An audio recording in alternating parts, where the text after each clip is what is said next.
प्यारे बच्चों, आज हम आपकी क्लास 5th की वर्कशीट करेंगे 12th। ठीक है, इसमें आपको अपना नाम लिखना है सबसे पहले और डेट डालनी है।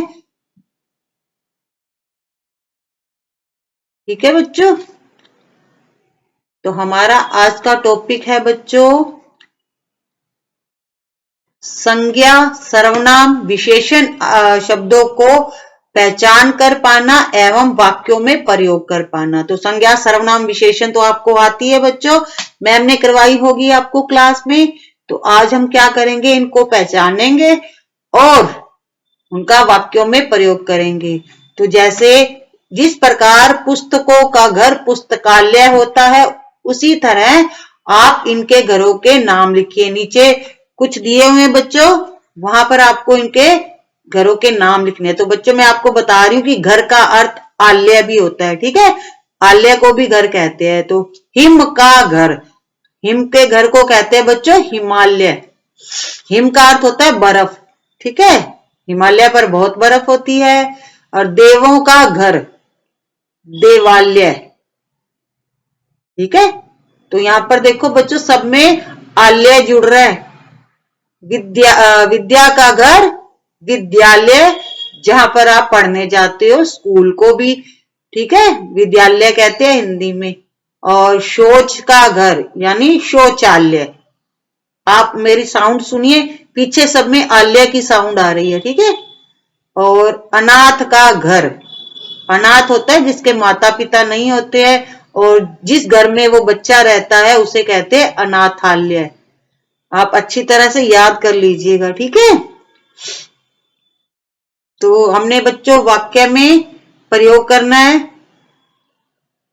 नीचे संज्ञा शब्द दिए गए हैं, उनमें उपयुक्त विशेषण लगाकर वाक्यों में प्रयोग करना है। तो आपको विशेषण की परिभाषा तो आती है ना, जो शब्द संज्ञा सर्वनाम की विशेषता बताते हैं। ठीक है, सबसे पहले है गुलाब। तो गुलाब का एग्जाम्पल हमें यहाँ पर दिया जा चुका है कि यह सुंदर गुलाब है। तो बच्चों इसमें विशेषण कौन सा है, सुंदर है। ठीक है, और गुलाब क्या है, संज्ञा है। किसी का नाम होता है संज्ञा और उसकी विशेषता बताता है जो होता है वो विशेषण। ठीक है, सुंदर है विशेषण और गुलाब है संज्ञा। अब अगरबत्ती की हमें विशेषता बतानी है। अगरबत्ती क्या है, संज्ञा है। ठीक है, अब अगरबत्ती की हमें विशेषण बताना है, आगे लगाना है। ठीक है, अगरबत्ती अगर आपको आता है तो आप अपनी तरफ से भी बना सकते हो। ठीक है, अगरबत्ती खुशबूदार होती है। खुशबू आती है ना, जब अगरबत्ती जलती है तो उसमें खुशबू आती है। तो बच्चों मेरे को तो यही एग्जाम्पल आया था, मैंने आपको बता दिया। अगर आपके माइंड में कोई और एग्जाम्पल आता है तो आप वो भी लिख सकते हो। ठीक है, अगरबत्ती खुशबूदार होती है। अब घोड़ा संज्ञा है, अब हमें घोड़े की विशेषता बतानी है। घोड़ा बहुत तेज दौड़ता है। अब तेज क्या है, बहुत तेज है बच्चों इसकी विशेषता। ठीक है, घोड़ा तेज दौड़ता है। जैसा कि मैं आपको बता रही हूं, अगर आपके दिमाग में भी कोई आता है ऐसी लाइन वाक्य आता है तो आप अपनी तरफ से लिख सकते हो। गाय, तो हम इसका लिखेंगे बच्चों, गाय का दूध पौष्टिक होता है, यानी हमारी सेहत के लिए अच्छा होता है।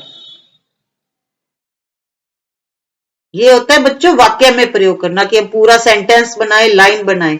ठीक है, अब किसान, किसान बहुत मेहनती होता है या किसान मेहनती है, कुछ भी लिख सकते हो बच्चों आप इस तरह से।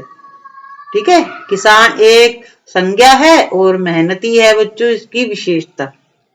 अब लड़की, तो लड़की के आगे हमें क्या करना है, कोई भी विशेषता आप इसकी लगा सकते हो।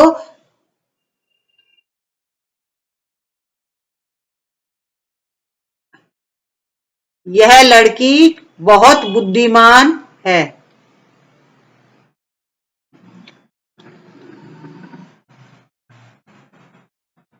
यहां से भी लिख सकते हो कि यह लड़की होशियार है। ठीक है, यह लड़की मेहनती है। साड़ी, तो हम रंग भी बता सकते हैं बच्चों की, एक रंग भी विशेषता होती है कि ये इस साड़ी का रंग हरा है। तो जो हरा रंग है बच्चों, ये इसकी विशेषता है। ठीक है, तो आपने आज वाक्यों में प्रयोग करना भी सीखा, संज्ञा को भी पहचाना। ये जितने भी शब्द है ना, गुलाब, अगरबत्ती, घोड़ा, गाय, ये सब संज्ञा है। और विशेषण हमने आपको बता दिया अंदर इसकी विशेषता, जैसे है खुशबूदार, तेज, पौष्टिक, मेहनती, बुद्धिमान, हरा, ये सब क्या है, इसकी विशेषता है। तो बच्चों आज हमने यहाँ पर वाक्य बनाना भी सीखा है, और ऊपर भी सीखे थे ना घर बनाने, हिम का घर, देवों का घर, विद्यालय का घर। तो आपको ये अच्छी तरह से याद करना है, क्योंकि ये आपके एग्जाम में आ सकते हैं। ठीक है बच्चों, तो आपको सभी वर्कशीट देखनी है जो हमने बनाई है, जिससे कि आपकी जो व्याकरण है आपको अच्छी तरह से समझ में आ जाए। नेक्स्ट वीडियो में हम नेक्स्ट वर्कशीट को सॉल्व करेंगे। Thank you, have a nice day.